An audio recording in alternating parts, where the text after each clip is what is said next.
Friends, आज की इस वीडियो के अंदर हम लोग बात करने वाले हैं ideal gas equation at absolute temperature. अब देखिए, आइडियल गैस से आपको क्या समझ में आता है?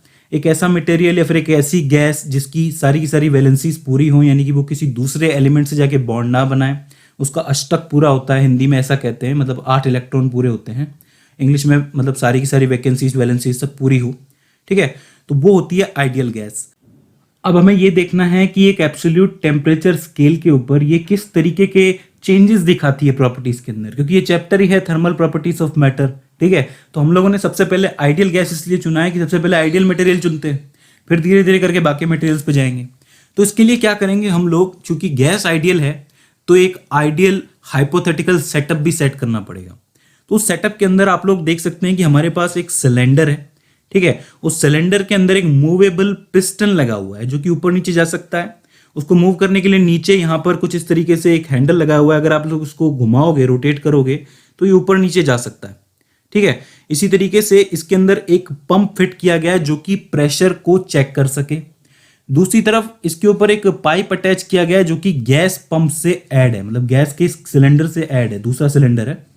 इसके अलावा इसके पास हम लोगों ने एक छोटा सा वो जो फायर का जो सिलेंडर आता है जिससे कि हम लोग इसको गर्म कर सकते हैं, इसका टेम्परेचर कभी भी हाई कर सकते हैं। तो अब इसका मतलब यहाँ पर 4 चीजें आप लोगों को देखने को मिल रही है। सिलेंडर के अंदर एक मूवेबल पिस्टन, ठीक है, जो कि वॉल्यूम को वेरी कर सके, वॉल्यूम को बदल सके। दूसरा हीट सिलेंडर है, पूरा का पूरा आपके साइड में लगा हुआ है। एक गैस का सिलेंडर है जो कि आपको अमाउंट ऑफ गैस दे सके, ठीक है। और एक है प्रेशर पंप जो कि प्रेशर को नाप सके। तो अब इसका मतलब क्या हुआ कि जब भी आप थोड़ी सी गैस इस सिलेंडर में से निकाल के इसको दोगे, मान लेते हैं कि सिलेंडर में आइडियल गैस है, ठीक है, तो इसके अंदर एक अमाउंट ऑफ गैस आपने डाला, उसके बाद इस हीट सिलेंडर से इसको क्या किया, थोड़ा सा अगर मान लीजिए टेम्परेचर बढ़ाना चाहे तो टेम्परेचर बढ़ा सकते हैं। फिर इस मूवेबल पिस्टन की मदद से इसके वॉल्यूम को चेंज कर सकते हो। तो जब वॉल्यूम चेंज करोगे, इसको ऊपर लेके जाओगे, तो इसके अंदर क्या होगा, ऑब्वियस सी बात है, इसका प्रेशर बढ़ेगा। एक सिंपल सी चीज है कि भाई अगर मैं वॉल्यूम कम करता जाऊं, टेम्परेचर बढ़ाता जाऊं और गैस अंदर बढ़ता जाऊं तो अंदर तो प्रेशर ही बनेगा ना। खैर, ये तो एक नॉर्मल अंडरस्टैंडिंग की बात है। अब अपन क्या करते हैं कि इसके अंदर एक पर्टिकुलर अमाउंट ऑफ गैस डाल दिया, एक पर्टिकुलर अमाउंट ऑफ टेम्परेचर इसको दे दिया है, ठीक है। उसके बाद हम लोग क्या करते हैं कि पिस्टन ऊपर की तरफ हम लोग पुश करते हैं, मतलब इसका जो वॉल्यूम है कम करते हैं। अब देखिए यहां पर 2 फोर्सेस लग रहे हैं, अगर आप गौर से देखो तो, ठीक है। पहला फोर्स तो वो होगा जो ये जो पिस्टन है, इससे हम लोगों ने गैस को आगे बढ़ाया, तो ये जो आपकी गैस है ये सिलेंडर की सराउंडिंग के ऊपर एक प्रेशर क्रिएट करेगी, एक फोर्स क्रिएट करेगी, ठीक है। और दूसरा फोर्स ये सिलेंडर इस गैस के ऊपर क्रिएट करेगा, क्योंकि हमें पता है कि न्यूटन का जो तीसरा नियम है वो क्या कहता है कि every action has an equal but opposite reaction. तो इसका मतलब जितना फोर्स ये गैस इस सराउंडिंग पर लगाएगी सिलेंडर की, उतना ही फोर्स ये सिलेंडर भी उस गैस के ऊपर लगाएगा। एक नॉर्मल सी बात है, ये भी हमारा समझना जरूरी था। अब देखिए, अगर आप इसके अंदर की फिजिकल क्वांटिटी को डिफाइन करें, मतलब जो गैस आपने इसके अंदर डाली है, अमाउंट ऑफ गैस, उसको डिफाइन करना चाहें, तो अमाउंट ऑफ गैस जो होगा वो हम लोग मोल्स में नापेंगे, हमें पता है, ठीक है। तो ऐसा मान लीजिए कि इसके अंदर n मोल्स है, n नंबर ऑफ मोल्स है, ठीक है।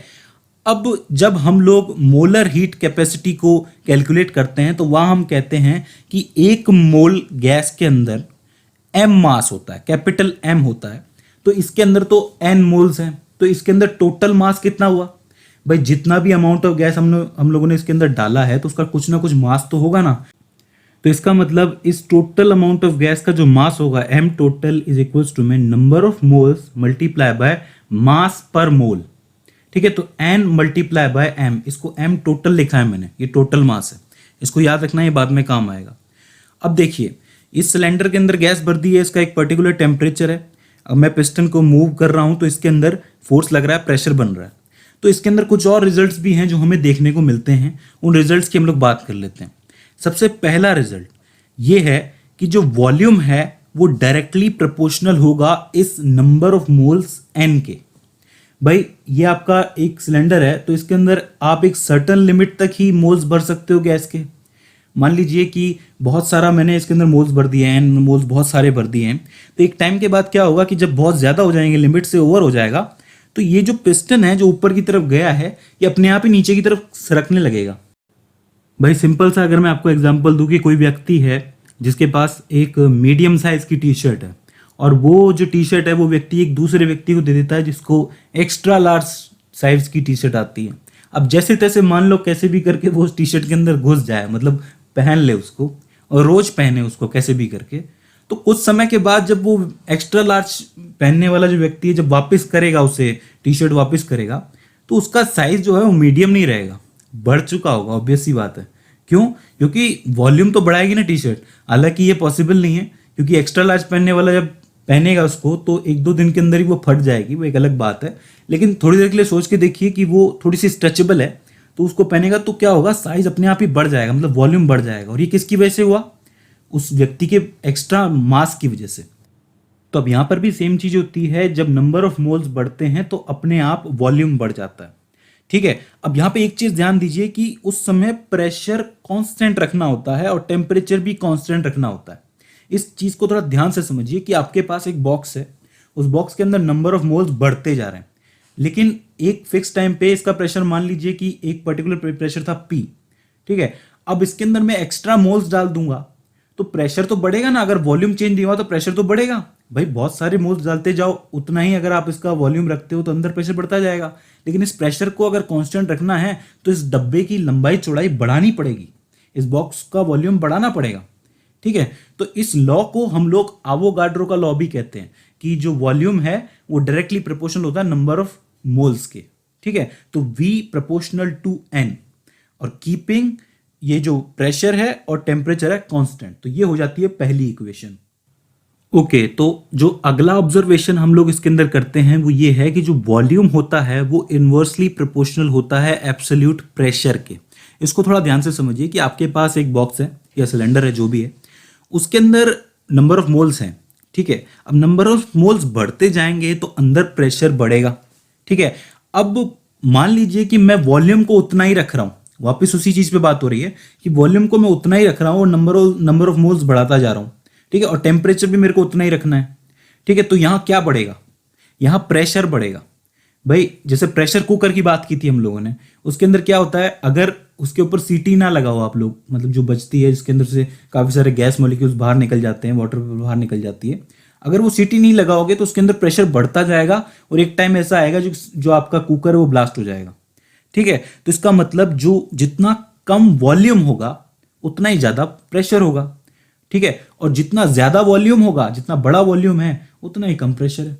भाई एक छोटी सी क्लास के अंदर मैं 50 लोगों को बैठा देता हूं तो वहां पे क्या होगा? वहां प्रेशर ही बढ़ेगा, आवाज भी बढ़ेगी, नॉइज भी बढ़ेगी, सब कुछ, मतलब वहां पे प्रेशर बढ़ता जाएगा। लेकिन उन्हीं 50 लोगों को अगर मैं बहुत बड़े कमरे में बैठा दूं तो वो आराम से खुले खुले बैठ सकते हैं और ऐसा लगेगा कि यहाँ पर प्रेशर जो है वो लो है। ठीक है। तो इसका मतलब V जो है वो इनवर्सली प्रोपोर्शनल है प्रेशर के। और ये जो चीज है आपको याद दिलाएगी बॉयल्स लॉ की, ये बॉयल्स लॉ है। अब यहां पर जो टेम्परेचर है और ये जो नंबर ऑफ मोल्स N है, इसको कांस्टेंट रखना है। अगर 10 मोल्स मान के चले हो तो 10 ही रखना, और उसके बाद वॉल्यूम को कम करते जाना तो प्रेशर अपने आप अंदर बढ़ता चला जाएगा। ठीक है। और जैसे जैसे आप पिस्टन को ऊपर खींचोगे, वॉल्यूम बढ़ाओगे, तो प्रेशर घटता चला जाएगा। तो ये बन जाती है आपकी दूसरी इक्वेशन बॉयल्स लॉ से। अच्छा, आप तीसरी की बात करते हैं। तीसरी बहुत बढ़िया इक्वेशन है, वो आती है चार्ल्स लॉ से। मतलब जो वॉल्यूम होता है वो टेम्परेचर के डायरेक्टली प्रोपोर्शनल होता है। कैसे होता है समझिए। वो ऐसे कि अगर एक पर्टिकुलर सिस्टम के अंदर, बॉक्स के अंदर आप थोड़े से मोल्स रख देते हो गैस के, उसका प्रेशर आप लोग जो है कांस्टेंट रखते हो। ठीक है। फिर उसको जो वॉल्यूम है जब आप लोग घटाते जाओगे, जब वॉल्यूम घटेगा उनके पास क्या जगह नहीं बचेगी, तो वो जब एक दूसरे से टकराएंगे, काइनेटिक एनर्जी बढ़ेगी, तो वहां पर क्या होगा, वहां पर टेम्परेचर राइज होने लगेगा, हीट एनर्जी क्रिएट होने लगेगी। देखिए थर्मोडायनेमिक्स के अंदर क्या है, जब हम लोग साइकिल पढ़ते हैं, पूरा कार्नोट साइकिल पढ़ते हैं, तो वहां कुछ प्रोसेसेस होती हैं जहां पर कभी हमें टेम्परेचर को कांस्टेंट रखना पड़ता है, कभी प्रेशर को, कभी वॉल्यूम को। और जब हम लोग किसी भी क्वांटिटी को कांस्टेंट करते हैं तो दूसरी बदलती है, और फिर एक को बदलते हैं तो फिर दूसरी भी बदल सकती है। समझ रहे हैं आप लोग? तो यहां पर भी ये होगा, जैसे जैसे वॉल्यूम घटता जाएगा टेम्परेचर बढ़ता जाएगा, अंदर घुटन बढ़ती जाएगी। ठीक है। तो टेम्परेचर राइज करने के लिए ये चार्ल्स लॉ काम आता है। तो ये हो जाती है इक्वेशन नंबर 3। अभी तीनों इक्वेशन हमारे पास है। ठीक है। तीनों इक्वेशन को अगर आप लोग कंबाइन करोगे, तीनों में आप लोग देख सकते हो जो वॉल्यूम है वही प्रोपोर्शनल है, तो V proportional to N T upon में P। अब यहां पर P को अगर मैं इस तरफ ले आऊं तो PV is directly proportional to NT और PV इज इक्वल्स टू में nRT, जहां पर जो R है वो आपका गैस कांस्टेंट है।